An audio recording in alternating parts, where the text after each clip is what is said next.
This is James Schofield, and you're listening to Behind the Bottom Line. This is episode 4 of season 7, and today we're going back to the office for a story called The Kitchen Burglars.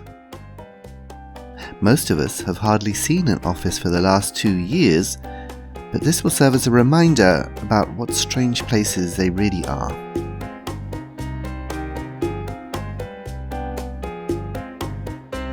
Hopefully this year it'll be possible to start meeting each other in offices again, though I think the whole concept of what we use offices for will probably be quite different, in which case this story will be perhaps seen as a piece of nostalgia in a few years' time. But never mind, sit back and relax as I take you back and remind you about how offices used to be.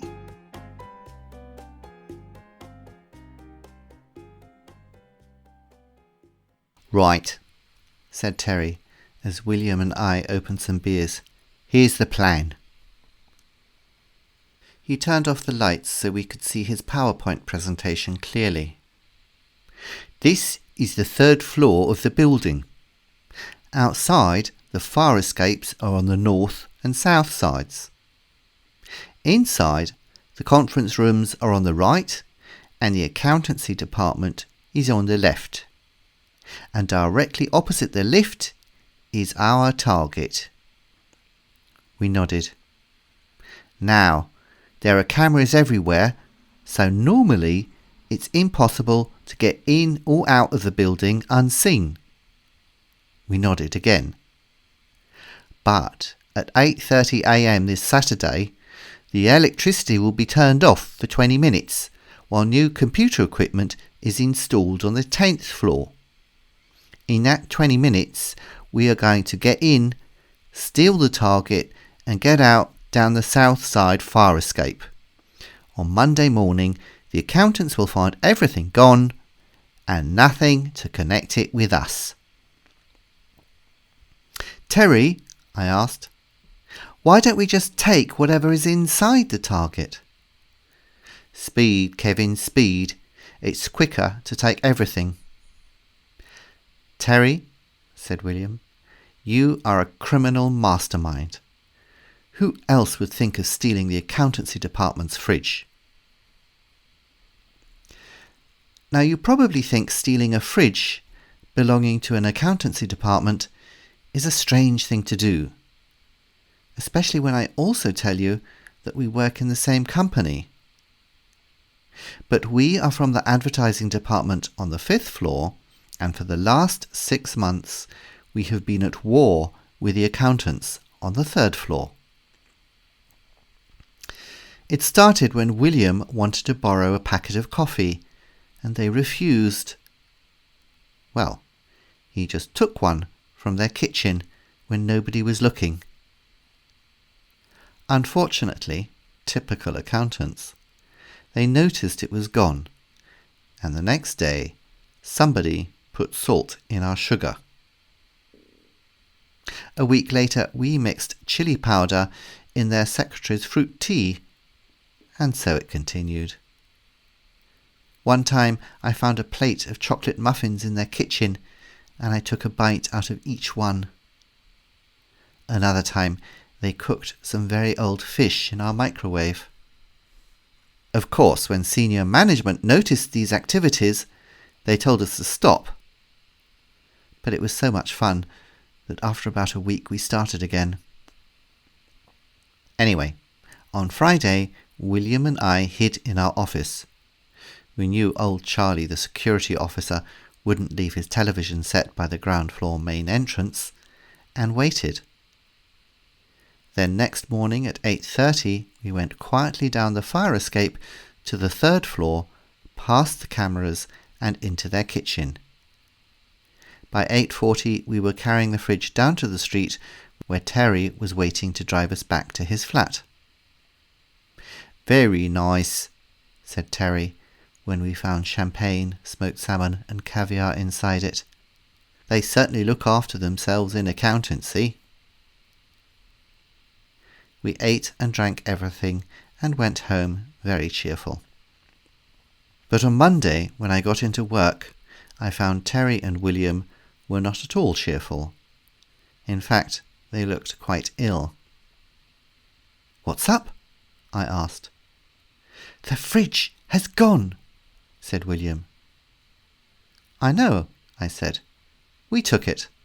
"Not their fridge," hissed Terry. "Ours." We went into our kitchen, and there our fridge wasn't. "But," I began, then stopped as Tamsin, personal assistant to Harriet Raddle, the company president, came in. "Ah, good. Ms. Raddle wants to see you in her office, now." When we arrived, Rajiv, Gavin and Deirdre from the accountancy team were also there. We looked suspiciously at each other, but said nothing. Ms. Raddle sat at her desk writing. The tension in the room increased. After 5 minutes, she finally spoke. "Sit down and watch this."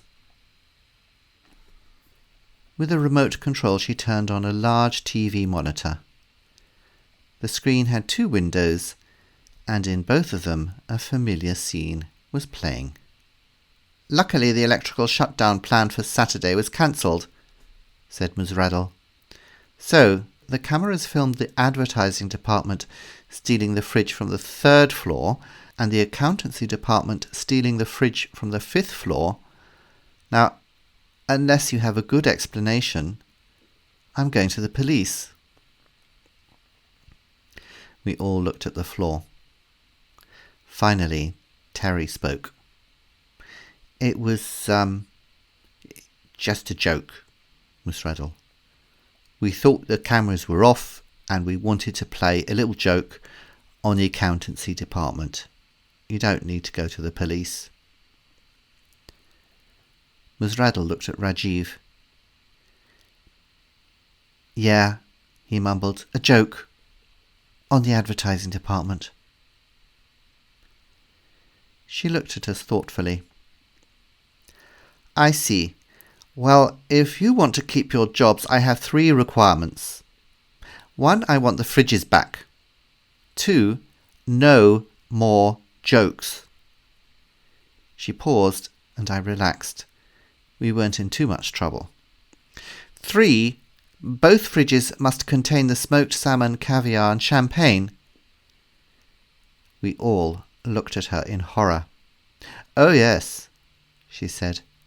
"Tamsin bought that stuff for some important guests coming tomorrow. We didn't have enough space up here, so she put it in your fridges on Friday evening." She handed over a shopping list. "You should go to Harrods," she said. "It'll cost all 6 of you about £250 each." She looked at our open mouths and laughed. "You know, I think the joke might be on you this time." And then she went to her next meeting.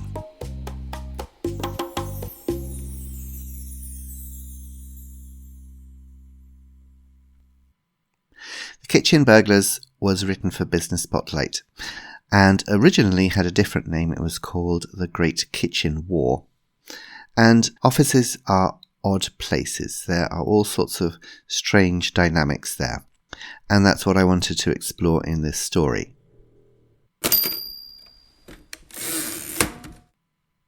One of the strangest places is the office kitchen. And I think that's because it's an area which you have to share with other people. So unless, of course, your office has a hot desking policy where you don't have a fixed desk, the office kitchen is somewhere where you actually have to really interact with people. And this is handled in different ways. Now, some offices are quite good at sharing facilities like tea kettles or coffee machines. But you also see quite often offices where in the kitchen you will have different coffee machines lined up which belong to different departments. I remember one kitchen in particular that I used to go into, and this had something like 4 or 5 different coffee machines, each with the department's name on them, and each with various ferocious messages about how other people were not allowed to use that particular coffee machine. Now, although people might well have their own coffee machine, what you don't have is a departmental dishwasher. This will have to be shared, quite obviously. And the dynamics about emptying or loading dishwashers is also very, very problematic. In the offices that I used to work in, there were various notices in most of the kitchens encouraging people, or rather passive-aggressive encouraging people, to load the dishwasher. And there would be messages like, "Do you like a clean kitchen? So do we, so put your cup and plate into the dishwasher." Now, of course, this is actually a real problem. Quite often I would see men, nearly always men, coming into the kitchen and just dumping their plate on the side when there was a perfectly empty dishwasher there for them to put their cup and plate. And as for emptying the dishwasher, this was also something that most men, I emphasize this, most men were very reluctant to actually do themselves. There was, however, one man in particular who if I was in the office early and I went to the kitchen, he would not need always to be found making himself his coffee and emptying the dishwasher at the same time. But he was a rare example. Something else which is also quite difficult in office kitchens is when you use the wrong mug. So when you are maybe a guest or visiting another department for a period of time, you go into the kitchen, you take a mug from the cupboard, and then you find out that you are using the boss's mug. And this happened to me on a regular basis at a stage of my life where I was quite often visiting as a consultant different offices, and the last thing you wanted to do as a consultant was to make a bad impression, and I regularly managed to do this by going into the kitchen and stealing the boss's cup. And I would then be told by at least 2 or 3 people, "Oh dear, that's the boss's mug, you better put that back." Fridges are also a place of great sensitivity. Something I've always suffered from is milk stealing. Now, as an English person, I like my cup of tea, and inevitably, if I kept some milk in the fridge, somebody else would steal it, which was super annoying. Now, one way I had of responding to this was to write ferocious labels onto my milk saying, "This is my milk, and I can see what you're doing," but I don't think it really helped very much. Now, of course, some office fridges, people are so well trained that various objects will stay in the fridge for centuries, including when the person who put them there in the first place has actually retired. And here I have a guilty confession. I've left a jar of strawberry jam in Building 48 on the 6th floor of Neuperlach since February 2019, and I haven't managed to get back to throw it away. So, word of advice to anybody who might happen to open a fridge in Munich on the 6th floor, Building 48 in Neuperlach, and should they see a jar of strawberry jam there, not just any old jam, but Tiptree strawberry jam, should they see it, I would not recommend eating it. It'll probably kill you. Kitchens are also the place where all sorts of interesting conversations happen. On lots of occasions, I've gone into kitchens to see 2 people who normally I haven't seen together, deep in conversation about stuff which, of course, I try to eavesdrop, but can't necessarily pick up on. And it makes sense because this is a mutual area where people are often sharing food and drink, and so inevitably all sorts of conversations take place. On one occasion this happened to me. Somebody I was meeting came in, sat down opposite me and told me, "My wife is having an affair." And then, of course, we got involved in one of those conversations where we were ignoring the rest of the world that was walking past us for the next hour or so. Which, of course, leads on to that other area which is so fascinating in the context of the office romance. And here I have to make a confession. I met my wife in an office, and I think there was probably no end of flirtatious behaviour that most Americans would consider really quite unsuitable. And I think probably if we'd been working for an American company, it would never actually have got off the ground at all. Americans like to have everything cut and dried. I remember a friend of mine telling me of an extraordinary incident in the US when he was working in an office in Washington. And he said to a girl there, hey, would you like to go to the cinema this weekend? And she said, yes, but we're not dating. And this American preference for having everything cut and dried and completely clear is completely alien to an English person. If my wife and I had had to go to HR and tell them after 2 months that we were dating, this would just simply never have happened. We'd have spent about a year saying, well, are we dating? I mean, do we call this dating? Or, really? Is that how you see, how do you see, we'd have broken up. And this is because I think English people like ambiguity. If you look at the language, this is very clear. What I do think is interesting is the concept of the office spouse. So this is somebody with whom you can have a very strong, supportive relationship in the workplace, but without the sex to complicate things. And I have to admit, I've had my share of office wives over the past 30 years or so. And it's nice. You go into the office, you're pleased to see someone, you work well together, you tell each other all sorts of stories, both personal and non-personal, but then there's no sex, which goes and spoils everything and makes things difficult. And I used to worry a little bit about this and think that I was being in some way unfaithful, but I don't think I am. But actually, it's really just a way of dealing with the insanity of working in an office space with a group of people quite closely over a long period of time. And after all, you spend so much time in the office, it makes sense that you should form these strong bonds with different people there.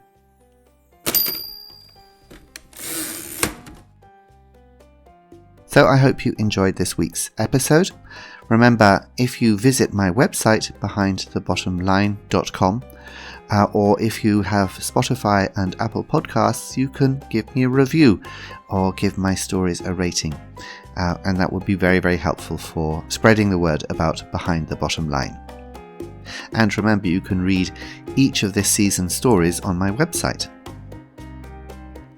Next week's story is called Brain Waves. A man adopts his company's super learning tool for himself and finds that great success comes at a great price. I hope you'll be back to listen to it. Until next week, take care and goodbye.